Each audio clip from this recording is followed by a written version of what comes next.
Pse na vjen turp nga puna këtu? Aty ajo është pra që duhen breza që të kalojnë që edukata e jonë është fut një edukat e djallëzum. Asë është me nërgjegjen e me gjakun që kemi pas, asë është me kohën që duhet ishte. Edukata e punës, pra, nuk është, mungon edukata e punës. Po sistemi i vlerave gjithashtu mungon, sistemi i vlerave. A çfarë vlen dhe çfarë nuk vlen, këtu është e paqartë. Dy gjëra. Ai që vlen nuk respektohet.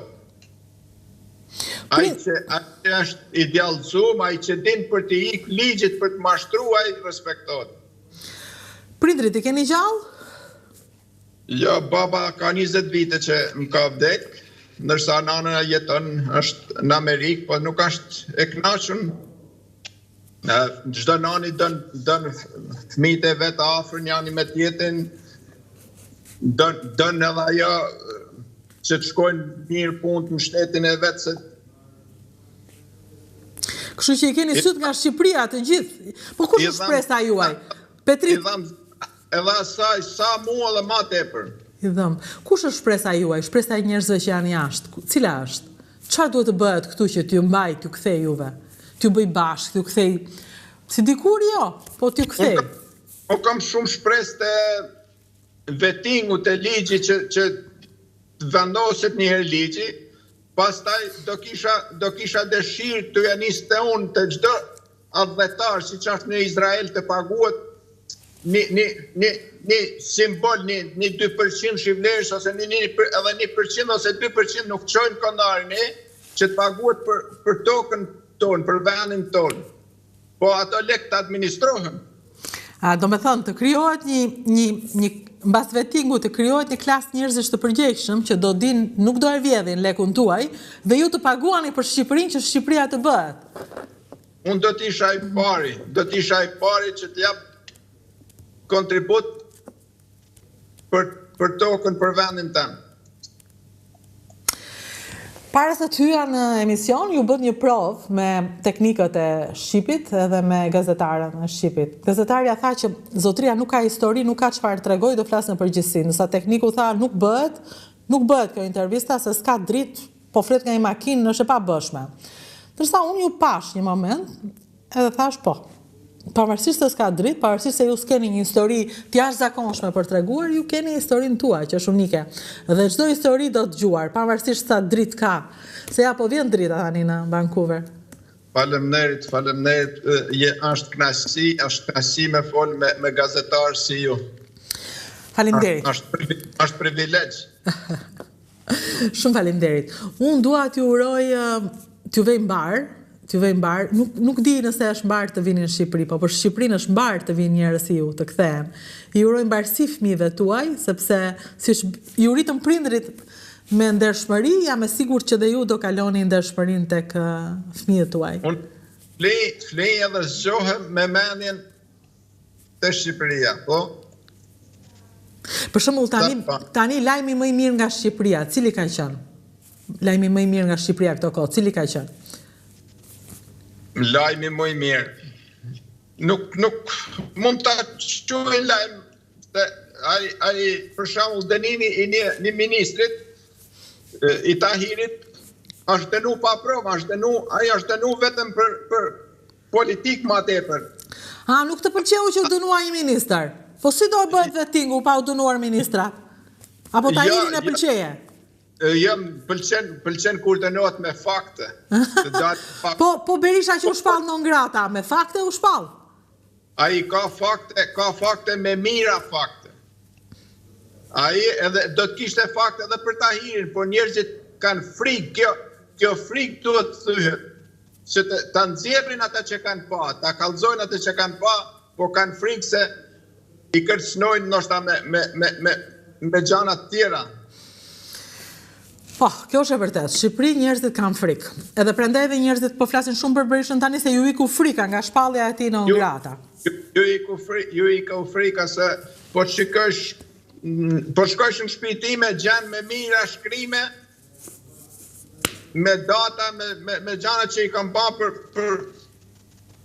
Vetëm për si i kanë nxjerrë shpirti për ta, si punë që ka bajnë.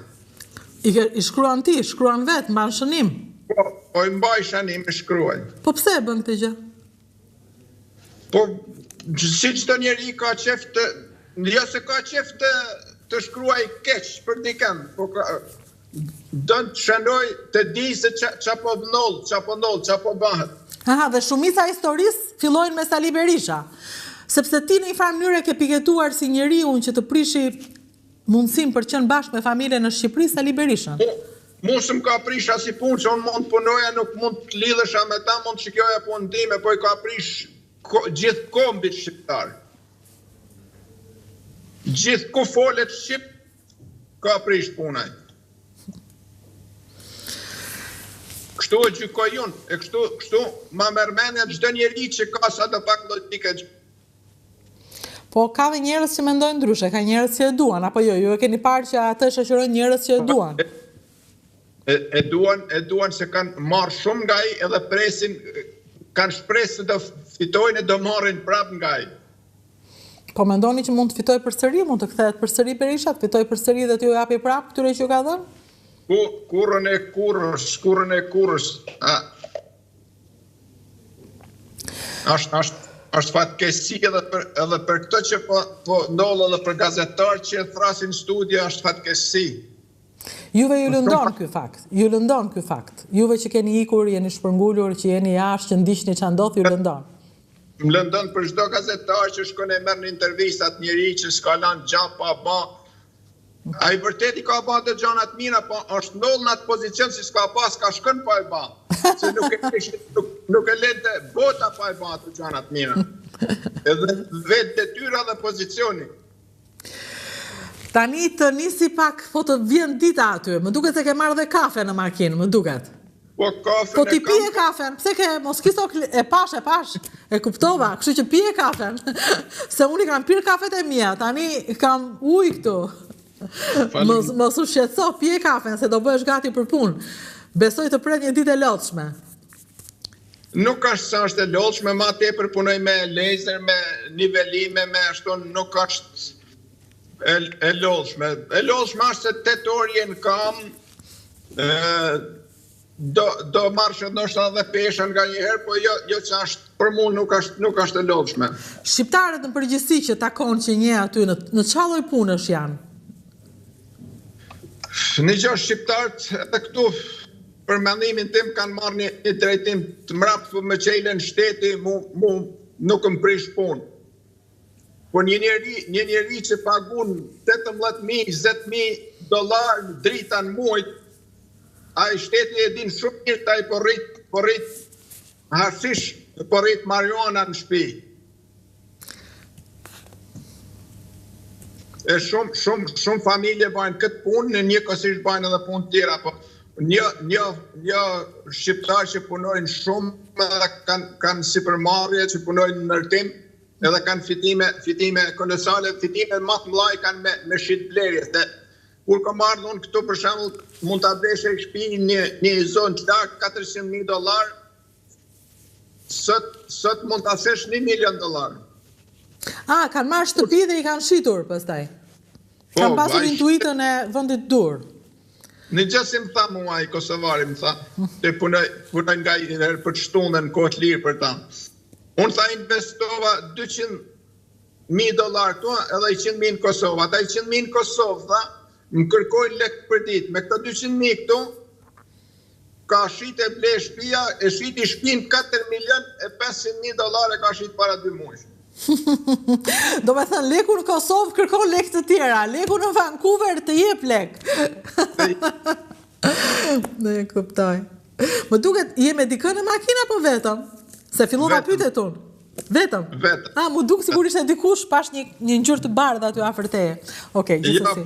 Po lvizin, vin punëtor tani, lvizin. Fillon puna, e bukur, ata po vinë në punë, ndërsa ti po jep një intervistë për Shqipërinë. Dhe një intervistë shumë bukur, më ke dhënë shumë kënaqësi, vërtet. Faleminderit, kënaqësia ishte imja. Do ta shfaqim këtë intervistë në Shqip, edhe ju mund ta shikoni sa herë të doni, dhe t'ia tregoni njerëzve dashur në mamas në Amerikë që e përqafoj Faleminderit për jush. Dhe familjes në Vancouver. Ju uroj punë të marë. Faleminderit. Ju gjithë gazetarëve që kanë një punë shumë të lodhshme, disa e përballojnë, po disa kthehen dhe shumë janë ata që kthehen nga frika dhe flasin dhe sipas interesit të njërit apo tjetrit. Faleminderit. Unë kisha kënaqësinë të kisha këtë intervistë sot, e veçantë shumë edhe për mua, sepse ishte me një shqiptar që po shkon në punë dhe ndalon del herët nga shtëpia, ndalon makinë në mesnat praktikisht. Dhe pastaj kur vjen drita ikën. Tash ai përgjesi po më shef bile më thot, çfarë bën ti si skefi, lutë puna las, shihe orën thot.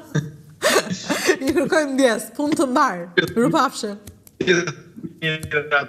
Ju përshëndes. Faleminderit. Ishim me Petrit Vukaj në Vancouver në Kanadas, doli drita dhe tani po shikonte përgjegjësi duhet të niste punën. Një shqiptar i ndershëm, një shqiptar i Zoti, një shqiptar me dashuri për shtëpinë e lindjes, për nënën, për babain, për vendin, një njeri me mall për vendin e tij, i cili u përpoq në vite për vete dhe për fëmijët.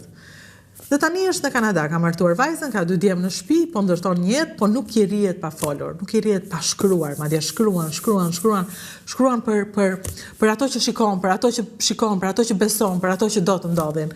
Një ditë në Instagram, me siguri nuk ka shkruar vetëm mua, me siguri ai ka shkruar edhe të tjerëve, po gjithsesi unë i përgjigja, më tha dua të flasta, kam për treguar. Dhe ju e dini, unë jam këtu për të dëgjuar historitë tuaja me shumë kënaqësi. Faleminderit.